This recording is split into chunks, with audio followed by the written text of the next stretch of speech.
ఇంట్లో పని మనుషులను అతిగా నమ్ముతున్నారా? అయితే కాస్త జాగ్రత్త పడాల్సిందే. యజమానులకు భోజనంలో మత్తుమందు కలిపిన భారీ చోరీకి పాల్పడ్డ ఘటన హైదరాబాద్ కాచిగూడలో చోటు చేసుకుంది.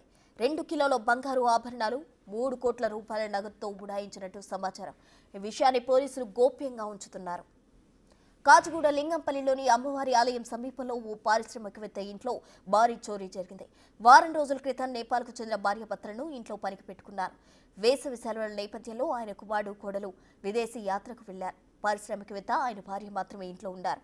ఇదే అదురుగా భావించిన పని మనుషులు రాత్రి భోజనంలో మత్తుమందు కలిపారు. దంపతులు మత్తులోకి వెళ్లగానే ఇంట్లోని బంగారు ఆభరణాలు, నగదుతో ఉడాయించారు. నిత్యం మార్నింగ్ వాక్ వచ్చే పారిశ్రామికవేత్త రాకపోవడంతో ఉదయం ఆయన స్నేహితులు వెళ్లి తలుపు తట్టారు.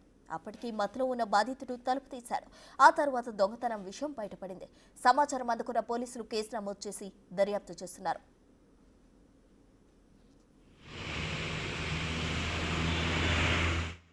మా ప్రతినిధి సుజాత అందిస్తారు.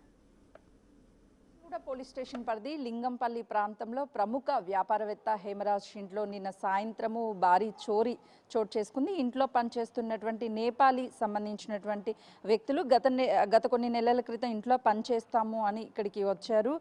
హేమరాజ్ భార్య హేమరాజ్ ఇంట్లో ఉంటున్నారు.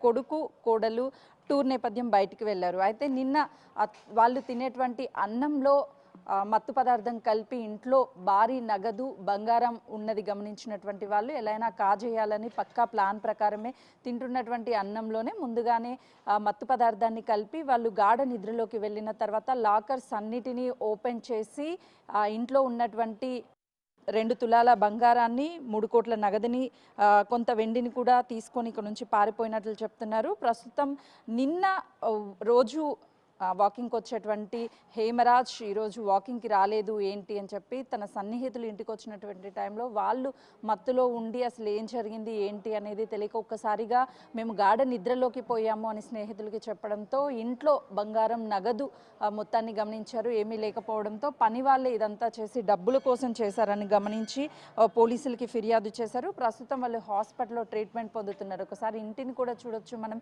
చుట్టూ హై సెక్యూర్ ఉంటుంది. ఎవరు వితౌట్ పర్మిషన్ లోపలికి వెళ్ళడానికి ఉండదు. ఇది డూప్లెక్స్. 15 సంవత్సరాల క్రితం ఈ ఇంటిని నిర్మించారు. చుట్టుపక్కల ఈ ఎంట్రెన్స్ రావాలి అంటే సీసీ కెమెరాలు లోపలికి ఎంటర్ అయిన దగ్గర నుంచి బయటకు వచ్చే వరకు సీసీ కెమెరాలు ఉంటాయి. బయట ఎక్కడ సీసీ కెమెరాలు అవన్నీ కనిపించడం లేదు. అయితే నేపాలీకి సంబంధించినటువంటి వాళ్ళని నమ్మి ఇంట్లో పనికి పెట్టుకున్నాము. వాళ్ళే కుట్రపూరితంగా ఇదంతా చేశారు. రోజు ఆ సార్ దగ్గర ఉండేటువంటి నగదును కానీ వాళ్ళు వ్యాపారవేత్త కాబట్టి చేసేటువంటి ట్రాన్సాక్షన్స్, కంపెనీకి లో పనిచేసేటువంటి వ్యక్తులకి జీతాలు ఇవ్వడానికి డబ్బులు తీసుకొస్తూ ఉంటారు. అవంతా కూడా ఇంట్లోనే పెడతారు. అదంతా గమనించినటువంటి వాళ్ళు ఎలా అయినా ఈ డబ్బును తీసుకొని పారిపోవాలని చెప్పి నిన్న ఇదంతా కూడా చేసినట్లు తెలుస్తుంది. గతంలోనే పలు ప్రాంతాలలో నేపాలీ ఇతర రాష్ట్రాలకి సంబంధించినటువంటి వాళ్ళు ఇళ్లలో పనుల కోసం వచ్చి దొంగతనాలు చేసినటువంటి ఘటనలు ఎన్నో చూసాము. అటు పోలీసులు కూడా అలర్ట్ అవ్వాలి.